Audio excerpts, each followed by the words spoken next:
Hi friends, स्वागत है आप सभी का आपकी अपनी यूट्यूब चैनल अंकित लेक्चरर पर। तो फ्रेंड्स, आज मैं आप सभी के लिए लेकर आया हूं टॉप 5 इंपॉर्टेंट क्वेश्चन। यानी फ्रेंड्स, जैसा कि आप सभी जानते हैं कि मैं इस समय बीएससी सेकेंड ईयर का बहुत ही बेजोड़ तरीके से अपने इस यूट्यूब चैनल अंकित लेक्चरर पर तैयारी करा रहा हूं। तो फ्रेंड्स, आज मैं आप सभी के लिए लेकर आया हूँ आर्थिक भूगोल से संबंधित 5 बहुत ही महत्वपूर्ण प्रश्नों को, जो फ्रेंड्स लगभग मैं ये कह रहा हूँ दावे के साथ लगभग हर एक एग्जाम में पूछे गए, यानी कि बार बार उन क्वेश्चनों को रिपीटेड किया गया है। तो वो फ्रेंड्स रिपीटेड क्वेश्चन है और मैं दावे के साथ कह सकता हूँ कि ये 2021 और 2022 के बोर्ड एग्जाम में जरूर ही आएंगे। तो चलिए फ्रेंड्स, देख लेते हैं उन टॉप 5 इंपॉर्टेंट क्वेश्चंस को।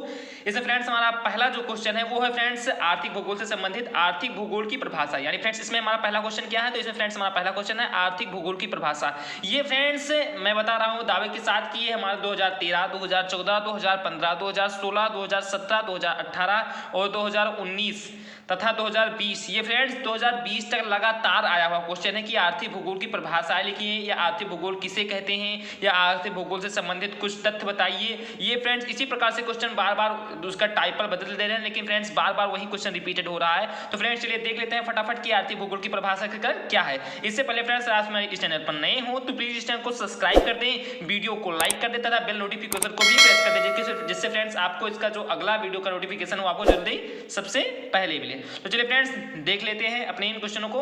आपका भी कुछ कर्तव्य है फ्रेंड्स, उसमें मैं आशा करता हूं कि आपको याद रहेगा कि क्या है कर्तव्य आपको करना।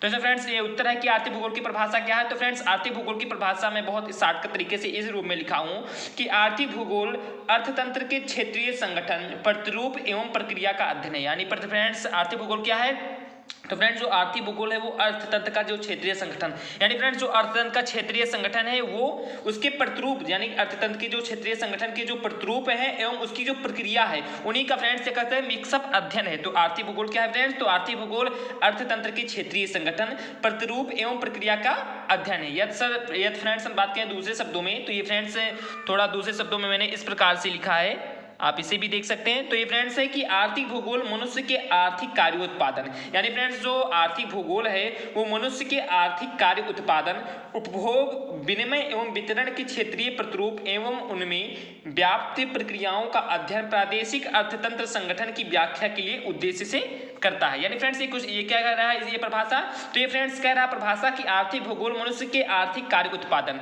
यानी फ्रेंड्स मनुष्य के बहुत सारे आर्थिक कार्य उत्पादन है फ्रेंड्स, वो सभी आर्थिक कार्य उत्पादन, उनका उपभोग, यानी फ्रेंड्स कह सकते हैं कि उनका हम खर्च करते हैं, उनको हम लाते हैं, या कहते हैं उनका उपभोग में फ्रेंड्स यहाँ पर खर्च करने से है, तो उनका फ्रेंड्स कार्य उत्पादन एवं उनका उपभोग, उनका विनिमय से कह सकते हैं कि आपसी लेन देन, तो फ्रेंड्स विनिमय एवं वितरण, यानी कि क्षेत्रीय प्रतिरूप है उसमें फ्रेंड्स उसका वितरण करना एवं उसमें व्याप्त प्रक्रियाओं का अध्ययन, यानी उसमें फ्रेंड्स जितनी भी प्रक्रिया है उन सभी का अध्ययन प्रादेशिक अर्थतंत्र संगठन की व्याख्या के लिए, यानी फ्रेंड्स जो प्रादेशिक अर्थतंत्र संगठन है इसकी व्याख्या के लिए इसका यही आर्थिक भूगोल का उद्देश्य रहता है। तो फ्रेंड्स आर्थिक भूगोल क्या है कि आर्थिक भूगोल मनुष्य के आर्थिक कार्य उत्पादन, उपभोग, विनिमय एवं वितरण के क्षेत्रीय प्रतिरूप एवं उनमें व्याप्त प्रक्रियाओं का अध्ययन प्रादेशिक अर्थतंत्र संगठन की व्याख्या के लिए उद्देश्य करता है। यदि फ्रेंड्स हम किसी आर्थिक भूगोल वेत्ता के द्वारा यदि इसकी परिभाषा को हम कहें तो फ्रेंड्स कुछ इस प्रकार से इसका परिभाषा होगा, यानी फ्रेंड्स आर ई मर्फी के अनुसार इसकी परिभाषा कुछ इस प्रकार से, ये फ्रेंड्स एक बहुत ही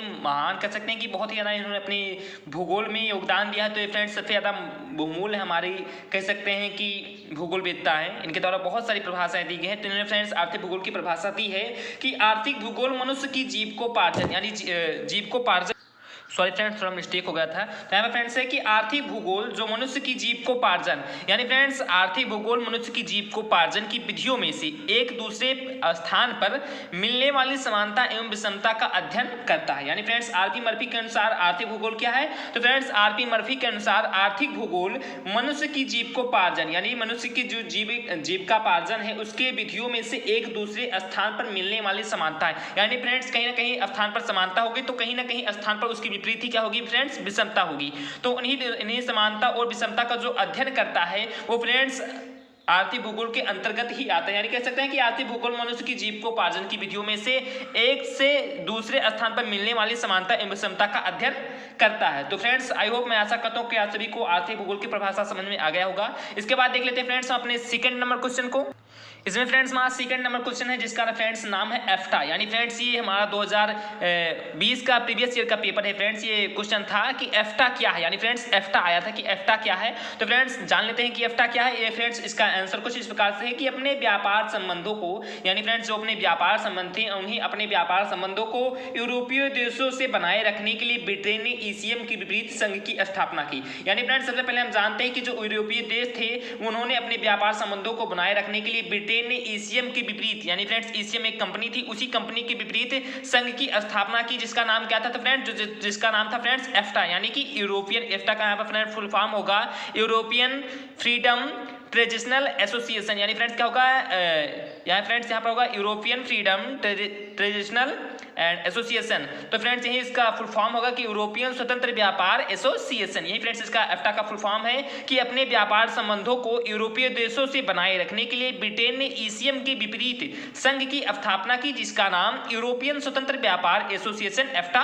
रखा गया। इसके अंतर्गत फ्रेंड्स 8 जो हमारे सदस्य देश थे उन्होंने भाग लिया था, जिसके अंतर्गत फ्रेंड्स कौन कौन से देश है फ्रेंड्स है Norway, Sweden, Denmark, Switzerland, Austria, पुर्तगाल, फिनलैंड और ब्रिटेन। यानी फ्रेंड्स ये सदस्य इसके देश थे, जितने भी ये देश है फ्रेंड्स ये इसके सदस्य देश थे। उसके बाद में फ्रेंड्स क्या होता है कि सन 1973 में ब्रिटेन, डेनमार्क और नॉर्वे ने, यानी फ्रेंड्स ये 3 देशों ने कि 1973 में ब्रिटेन, डेनमार्क और नॉर्वे ने ईसीएम में सम्मिलित हो गई। यानी फ्रेंड्स ये किस में सम्मिलित हो गई है फ्रेंड्स ईसीएम में सम्मिलित हो गए। पहले किस में थे फ्रेंड्स तो पहले एफ्टा में थे फ्रेंड्स, लेकिन अभी किस में हो गए तो ये ईसीएम में सम्मिलित हो गए, जिससे अब परिस्थिति थोड़ा बदल चुकी है। यानी फ्रेंड्स कह सकते हैं कि जिससे उसकी जो परिस्थिति एफ्टा की थोड़ा क्या हो फ्रेंड्स तो ये बदल चुकी है।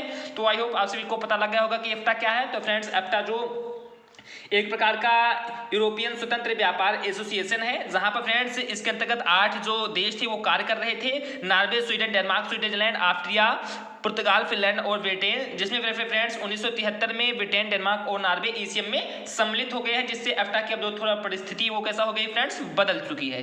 तो देख लेते हैं फ्रेंड्स इसके बाद हमारा तीसरा नंबर क्वेश्चन क्या है। तो फ्रेंड्स तीसरा नंबर क्वेश्चन है, यानी फ्रेंड्स तीसरा नंबर क्वेश्चन बहुत ही ज्यादा इंपॉर्टेंट है फ्रेंड्स। कह सकते हैं कि आप लोग इस क्वेश्चन को 110% आप पढ़कर ही जाइए फ्रेंड्स। 110% मैं दावे के साथ कह सकता हूं कि ये क्वेश्चन आएगा। तो ये फ्रेंड्स क्वेश्चन है कि रेल मार्गों का महत्व। ये फ्रेंड्स बार बार क्वेश्चन आ रहा है कि आखिरकार रेल मार्गों का महत्व क्या है। ऐसा दे रहा है वायुयानों का महत्व क्या है, ऐसे फ्रेंड्स इसी प्रकार से दे रहा है कि यानी कि वाहन से संबंधित कुछ ना कुछ दे रहा है। तो फ्रेंड्स इसमें दे रहा है कि रेल मार्गों का आखिरकार महत्व क्या है। तो फ्रेंड्स मैंने यहाँ पर रेल मार्गों से संबंधित 2 बहुत ही प्रमुख इसके जो लाभ है या इसके जो प्रमुख जो महत्व है उन सभी को दर्शाया है। तो इसमें फ्रेंड्स हमारा पहला जो महत्व या लाभ कह सकते हैं वो फ्रेंड्स है भारी और बृहद आकार के मालों को लंबी दूरियों तक पर्याप्त तीव्र गति के साथ ले जाने की क्षमता। इसमें फ्रेंड्स मैंने इसी क्वेश्चन में काफी कुछ लिख दिया है, यानी फ्रेंड्स क्या लिख दिया कि भारी और बृहद आकार के मालों को लंबी दूरियों तक, यानी फ्रेंड्स एक स्थान से दूसरे स्थान तक बहुत ही जहां पर ज्यादा डिस्टेंस होगा उस स्थान तक ले जाने में पर्याप्त तीव्र गति के साथ, यानी ऐसा भी नहीं कि स्लो मोशन में ले जाने पर, पर्याप्त तीव्र गति के साथ ले जाने के इसके पास सबसे बढ़िया अच्छा क्षमता होती है। ये फ्रेंड्स है इसकी प्रथम महत्व। यदि इसके हम सेकंड महत्व की बात करें तो यात्रियों को शीघ्र, सुरक्षित, आराम के साथ बृहद संख्या में परिवहन करने की क्षमता होती है। यानी फ्रेंड्स क्या होती है तो यात्रियों को फ्रेंड्स ये शीघ्र ही बहुत जल्दी ही उसके स्थान पर यानी निरंतर दूसरे स्थान पर पहुंचा देता है, सुरक्षित पहुंचा देता है और आराम के साथ बृहद संख्या में ये परिवहन करने की इसकी क्षमता होती है, यानी कि जो जनसंख्या होती है उसके सुरक्षित यात्रियों को ये पहुंचा देता है। तो ये फ्रेंड्स रेल मार्ग का दूसरा बहुत बड़ा ही महत्व है। तो फ्रेंड्स आई होप आप सभी को रेल मार्गों का महत्व भी समझ में आ गया होगा। इसके बाद फ्रेंड्स हमारा चौथा नंबर क्वेश्चन है, यानी फ्रेंड्स ये क्वेश्चन है कि संसाधन संरक्षण, यानी फ्रेंड्स संसाधनों का आखिरकार कैसे संरक्षण करेंगे। वही फ्रेंड्स ये बार बार क्वेश्चन आ रहा है, ऐसे फ्रेंड्स को सारा संसाधन संरक्षण या संरक्षित किसे कहते हैं या संरक्षण किसे कहते हैं, ऐसे फ्रेंड्स कुछ इसी प्रकार से क्वेश्चन ये बार बार आ रहे हैं। तो ये भी फ्रेंड्स काफी इंपॉर्टेंट क्वेश्चन है कि संसाधन संरक्षण क्या है। तो फ्रेंड्स देख लेते हैं संसाधन संरक्षण क्या है। तो इसमें फ्रेंड्स मैंने यहाँ पर कुछ रिव्यू पॉइंट्स लिखे हैं कि संरक्षण वो सामाजिक प्रयास है, यानी फ्रेंड्स जो संरक्षण है ये वो सामाजिक प्रयास है। कैसे प्रयास है फ्रेंड तो सामाजिक प्रयास है। सबसे इसका नोट व्यू पॉइंट्स है कि संरक्षण वे सामाजिक प्रयास हैं जिनसे प्राकृतिक संसाधनों का विवेकपूर्ण शोषण, यानी फ्रेंड्स उन्हें कम से कम उसका हम शोषण करें, उनका परीक्षण करें तथा नवीकरण संभव होता है। यानी फ्रेंड्स उनको हम ज्यादा से ज्यादा बनाने का जो प्रयास होता है वो कैसा होता है संभव होता है। तो फ्रेंड्स कह सकते हैं कि यही संसाधन है कि संसाधन संरक्षण यही है कि संरक्षण वे सामाजिक प्रयास हैं जिनमें प्राकृतिक संसाधनों का विवेकपूर्ण शोषण, परीक्षण तथा नवीकरण संभव होता है। उसके बाद में फ्रेंड्स है कि संसाधनों का संरक्षण मानव समाज तथा वातावरण के बीच के संबंधों को अनुकूलतम बनाने के लिए आवश्यक होता है। यानी फ्रेंड्स संसाधन संरक्षण क्यों आवश्यक है तो ये फ्रेंड्स आवश्यक है कि संसाधनों का संरक्षण मानव समाज के लिए तथा वातावरण के बीच होने वाले इन जो अनुकूलतम संबंध है यानी बैलेंसबल इसका जो रिलेशन है फ्रेंड्स, उन्हीं को बनाए रखने के लिए बहुत ही ज़्यादा इंपॉर्टेंट है, आवश्यक है। इस प्रकार के अनुकूलता के उद्देश्य को प्राकृतिक संसाधनों के विवेकपूर्ण प्रयोग तथा नवीकरण द्वारा पर्यावरण को संरक्षित एवं विकसित करके पर्याप्त किया जा सकता है। यानी फ्रेंड्स किस प्रकार से पर्यावरण को हम अच्छी तरह से मेंटेन कर सकते हैं, तो ये फ्रेंड्स है कि अनुकूलता के उद्देश्य को प्राकृतिक संसाधनों के विवेकपूर्ण प्रयोग, यानी फ्रेंड्स जब हम उन्हीं संसाधनों का विवेकपूर्ण प्रयोग करेंगे तो उसकी वजह से तथा नवीकरण द्वारा पर्यावरण, यानी फ्रेंड्स जो संसाधन है उनको हम या तो बनाएं या तो फ्रेंड्स किसी तरह से उनका हम जो शोषण है वो थोड़ा कम करें। इसी के कारण फ्रेंड्स क्या होगा कि पर्यावरण को संरक्षित एवं विकसित करके हम बहुत ही अच्छे तरीका से उसका जो बैलेंसबल पॉइंट है वो हम प्राप्त कर सकते हैं। इसके बाद में फ्रेंड्स जिम्मरमैन के अनुसार यहाँ पर संरक्षण के बारे में कुछ लिखा गया है, तो देख लेते हैं फ्रेंड्स जिम्मरमैन ने संरक्षण के बारे में क्या लिखा है। तो उन्होंने फ्रेंड्स लिखा है कि वह कोई भी कार्य संरक्षण है, यानी फ्रेंड्स क्या लिखा कि वह कोई भी कार्य संरक्षण है जिसके अंतर्गत लाभ प्राप्ति के दीर्घकालीन स्वीकृत उद्देश्य के लिए उपभोग या समाज की वर्तमान दर को कम किया जा सकता है। यानी फ्रेंड्स क्या है ये लिखा है फ्रेंड्स, तो ये फ्रेंड्स लिखा कि वह कोई भी कार्य संरक्षण, यानी फ्रेंड्स हम जो भी कार्य करते हैं वह सभी कार्य संरक्षण है जिसके अंतर्गत लाभ प्राप्ति के दीर्घकालीन स्वीकृत उद्देश्य के लिए, यानी फ्रेंड्स जो लाभ जिसकी लाभ की प्राप्ति हो फ्रेंड्स दीर्घकालीन समय के लिए हो, यानी फ्रेंड बार बार हमें वो लाभ प्राप्त हो जाए जिसका हमें लाभ प्राप्त करना है उसके लिए।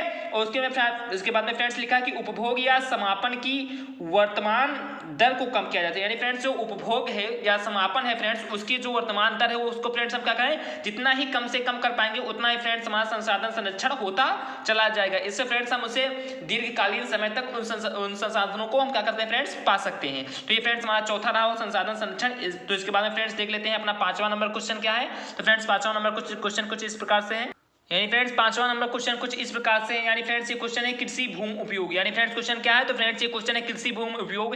ये फ्रेंड्स क्वेश्चन इसलिए ज्यादा इंपॉर्टेंट है क्योंकि फ्रेंड्स अभी हाल में ही किसान आंदोलन हुआ था, जिससे फ्रेंड्स हो सकता है कि कृषि भूमि उपयोग से लिया कृषि भूमि आंदोलन से संबंधित कुछ प्रश्न आ जाए। तो फ्रेंड्स मैंने यहाँ पर कृषि भूमि उपयोग से संबंधित आप सभी को प्रश्न बताए हैं। कृषि भूमि आंदोलन से संबंधित जितने भी महत्वपूर्ण तथ्य हैं फ्रेंड्स मैं आर्थिक भूगोल के अंतर्गत उन सभी तथ्यों को आपको सेकंड वीडियो में प्रोवाइड करूंगा। तो आप लोग इसीलिए मैं कहता हूँ कि बेल नोटिफिकेशन को आप लोग प्रेस कर लें जिससे आपको उसका नोटिफिकेशन मिलता रहे और आप अच्छे से अच्छे क्वेश्चनों को बहुत ही आसानी के साथ पाएंगे। क्योंकि फ्रेंड्स मैं डेली कुछ ना कुछ वीडियो बराबर एकदम कंप्लीटली जो बहुत ज्यादा इंपॉर्टेंट है उन फ्रेंड्स मैं वीडियो को ढूंढ कर आप सभी के लिए प्रोवाइड कराता रहता हूँ। क्योंकि फ्रेंड्स इससे मैं कह सकता हूँ कि काफी कुछ मुझे भी हेल्पफुल होता है वीडियो को अच्छी रोचक तथ्य जो को पहुंचाना है, यानी फ्रेंड्स मुझे पढ़ने का बहुत ही ज्यादा शौक है। तो इस कारण से फ्रेंड्स मैं आपको बहुत ही अच्छे से रोचक तथ्य जो होता है वो पहुंचाता रहता हूँ। तो ये फ्रेंड्स देख लेते हैं कृषि भूमि उपयोग है, ये भी फ्रेंड्स काफी इंपॉर्टेंट क्वेश्चन है और फ्रेंड्स कम से कम ये 5-6 बार सभी जितने भी क्वेश्चन हैं कम से कम 5 या 6 बार पूछे गए क्वेश्चन है, यानी सन 2013 से कह सकते हैं सन 2020 तक ये पूछे जाने वाले हाल के ही बराबर जो क्वेश्चन पूछे जाते हैं उन्हीं फ्रेंड्स ये क्वेश्चन है। तो इसमें फ्रेंड्स बताया गया है कृषि भूमि उपयोग, यानी फ्रेंड्स कृषि भूमि उपयोग क्या है, तो इसका फ्रेंड्स आंसर है कि भूमि उपयोग पृथ्वी के किसी क्षेत्र का मनुष्य द्वारा उपयोग को सूचित करता है। यानी फ्रेंड्स जो भूमि का उपयोग है वो पृथ्वी के किसी क्षेत्र का, यानी फ्रेंड्स कह सकते हैं कि पृथ्वी का कोई भी क्षेत्र हो उसी क्षेत्र का मनुष्य द्वारा उपयोग को सूचित करता है। यानी फ्रेंड्स जो मनुष्य है उसी भूमि के किसी एक क्षेत्र को क्या करता है उसको उपयोग करता है, वही फ्रेंड्स कृषि भूमि उपयोग है। अब इसे फ्रेंड्स थोड़ा हम बढ़ाकर शब्दों में लिखें क्योंकि फ्रेंड्स 50 शब्द भी वहां पर पूछता है कि 50 शब्दों में कम से कम लिखना है तभी तो हमें फ्रेंड्स नंबर मिलेंगे कंप्लीटली इसके। तो यहाँ पर फ्रेंड्स हम आगे भी लिख सकते हैं कि सामान्यतः जमीन के हिस्से पर होने वाली आर्थिक क्रियाकलाप, यानी फ्रेंड्स जो सामान्यतः जमीन के हिस्से पर जो आर्थिक क्रियाकलाप होती है उसको सूचित करते हुए उसे वन, यानी फ्रेंड्स वन भी हो सकता है, वन भूमि जो होता है वो हो सकता है, कृषि हो सकता है, प्रति यानी फ्रेंड्स कुछ जमीनें हमारी प्रति पड़ी रहती हैं, चारागाह भी फ्रेंड्स कुछ पड़े रहते हैं, इत्यादि वर्गों में बांटा जा सकता है। यानी फ्रेंड्स जो भूमि उपयोग है उसे हम या तो वन भूमि कह सकते हैं यानी वन लगे हुए हैं उसमें, उसके बाद में फ्रेंड्स या तो हम कृषि करते हैं या तो कुछ जो भूमि होता है वो प्रति पड़े रहते हैं और फ्रेंड्स कुछ जो भूमि होते हैं वो कैसे होते हैं चारागाह के रूप में, और फ्रेंड्स इत्यादि बहुत सारे रूपों में हमारे क्या होते हैं वर्गों में बटा होता है भूमि उपयोग।